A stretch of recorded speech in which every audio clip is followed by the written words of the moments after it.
Good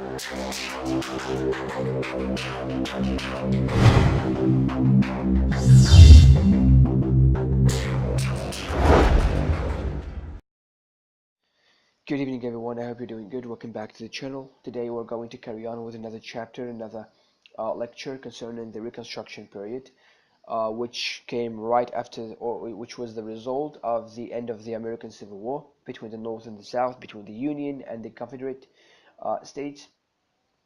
Um, so, the Reconstruction period extends from 1865 until 1877. In 1877, something quite important happened. It is a date when the Union soldiers left the South. It means there was no danger there anymore. So now, in this period, in this Reconstruction period, there were two main questions which were asked: how to treat the Southerners and how to rebuild the destroyed South. So when we speak about the destroyed South, we mean by that, or that is to say, everything was destroyed. And the soldiers, those who were alive, when they came back to the South to their homes, they found everything destroyed, everything collapsed, and it was terrifying to see that or even to endure it. And in terms of economy, that was absolutely chaos or absolutely chaotic, especially in Virginia. Everything which was related to economy basically was destroyed, such as bridges, dams, and a lot of things. And in politics, it is quite important to know about politics during the Reconstruction period because something very important happened at that period.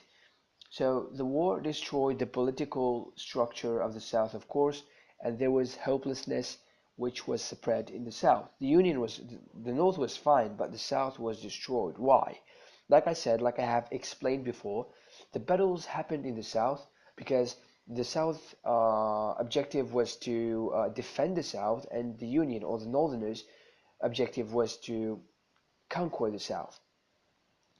And in terms of politics, something very important happened and sad sometimes to the American people.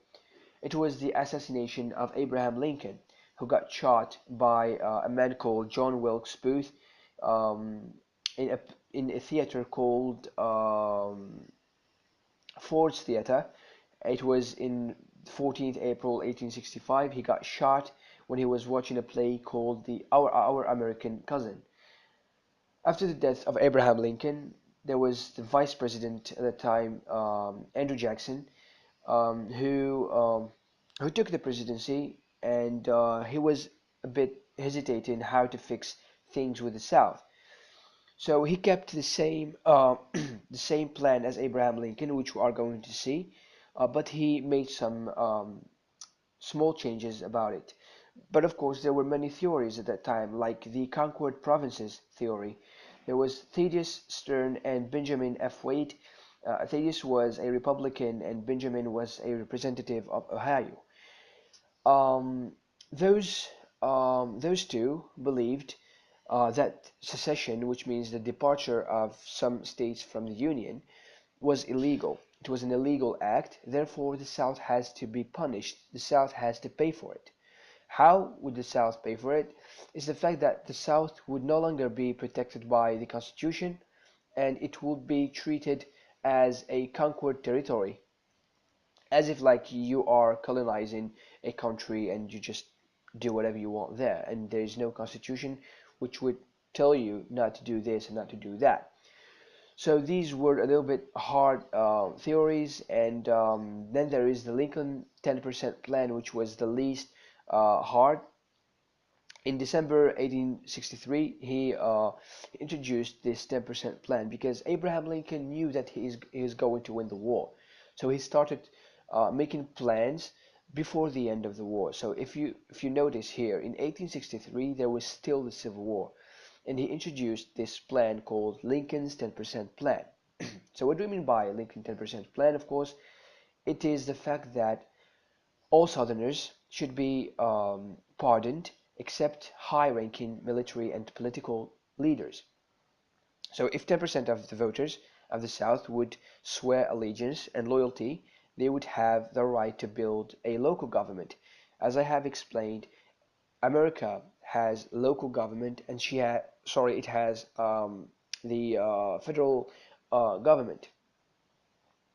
So, since the South has no local government, Abraham Lincoln thought if 10% of a local population would vote to swear allegiance and to swear an oath, which says that they will never have a rebellion against the Union, they have the right to create their own local government. This is the 10% plan of Abraham Lincoln. Um, then there was the Wade-Davis bill by Benjamin F. Wade and Henry W. Davis. Henry was the the senator in Maryland, and Benjamin, like I said, he was a representative of Ohio. Lincoln's plan was very kind or even too kind. This is what these two thought. Lincoln's plan, or the 10% plan, was too kind with the Southerners. They thought that Lincoln was too lenient. This is the word, and they must be punished, or the South must be punished in general. And in July 1864, they introduced the Wade-Davis bill. What do we mean by the Wade-Davis bill? Um, it's the fact that the South can have its own government or governments, because there are many states in the South, if all or majority, not 10% only, it is either all or majority of people would swear oath to the Union, and all high-ranking and politicians in general of the South would be prohibited from voting. But Abraham Lincoln vetoed. To veto is to use his power and to annul this bill because it was dangerous. Abraham Lincoln was afraid that there would be another civil war if, for example, the Union is too hard on the South. People um, would feel the feeling of injustice, for example, and they would make another rebellion, and America or the United States of America would sink in another bloody civil war. Another theory called the Johnson Plan. Um, Andrew Johnson, sorry, it's not Andrew Jackson, sorry, it's Andrew Johnson. He tried to carry on a more merciful plan. So he tried to do exactly what Abraham Lincoln wanted to do, to be a little bit lenient. So his plan consists of the South has to swear allegiance to the North or to the Union, or it's not or. In order to be able to make their or to build their own governments. And he granted pardon to military and political leaders, except crimes and high-ranking, very high-ranking um, political or military leaders. So the South should accept the 13th Amendment. This is very important. The 13th Amendment is the Emancipation Proclamation. It is the fact that there would be no slavery in the United States of America. The South has to be or has to accept this 13th Amendment, which was added to the Constitution in 31st January 1865. So if they do that, if they accept all these terms, they they would be able or they would be accepted as equal to the North, which means if the Southerners accept all the conditions, all these terms of um, Andrew Johnson, they would be accepted as equals to those who have never left the Union. But there was one problem. The South or the Southerners were horrified to the idea of having the same rights as their slaves. For example, you are a master, you're a white man, and you have slaves. You have many slaves. And tomorrow, you are going to find out that you have the same rights. Yesterday, you were controlling their lives, and tomorrow, they have the same rights as you. So the Southerners did not like it. So what happened? In November 1865 until 1866, there was what we call the Black Codes. It was a code which was made by the Southerners in order to make and to keep the black people, or to keep the black stay inferior, for example, such as no right to vote. The blacks wouldn't have the right to vote, and the blacks do not have the right to testify against the white. For example, if there is a crime and a black man saw the crime, he does not have the right to testify against the white man. This is about the black codes, and they wouldn't have the right of property. They wouldn't have uh, like freedom in general. And there was another thing called the Freedmen's Bureau, which was established in March 1865. Its purpose was to help the newly emancipated blacks, it means the newly saved blacks or freed blacks, in their daily lives, in order to help them to understand that they are free workers, they are going to get paid, they have some rights, etc. And the Civil Rights Act, sorry, in 1866, it aimed to assure the blacks that they would be treated in the same way as the whites before judges, of course. And another thing, there was the 14th Amendment in June 1866. It is the fact of giving the blacks full citizenship, and every person born in the United States of America has the right or has the American citizenship. And also, blacks have the right to vote. Um, and the South refused the 14th Amendment, except, of course, Tennessee. Tennessee is a state in the USA in the South. And in March 1867, the Reconstruction Act, it is a radical act.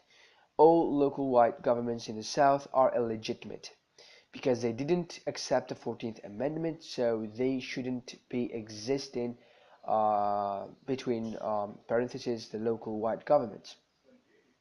And they established a military rule in the South. Of course, these rules were made by the Union, by the federal government. So if a state accepts the 14th Amendment, they would have their own local government. So there was the 14th Amendment. The Southerners did not like it, and what happened is the local, or sorry, the federal government decided to make a strict military rule in the South. So if you want to make or to establish your own local government, you have to accept the 14th Amendment. Some of them, of course, accepted later on. And in 1870s, the situation of the blacks were a little bit better. They became officials. The afterwar period, people moved from the north to the south, seeking wealth, of course. The Southerners called them the carpet beggars, and they were very greedy, and some of the Southerners helped them to make their wealth. And those who helped them are called scalawags, and they were and of course they made their governments and they rebuilt the South, and several whites hated this because of the equality with the blacks. So, since they hated this equality with the blacks, they have made some terrorist organizations to kill, frighten, torture the blacks, so that to keep them inferior than the whites in general.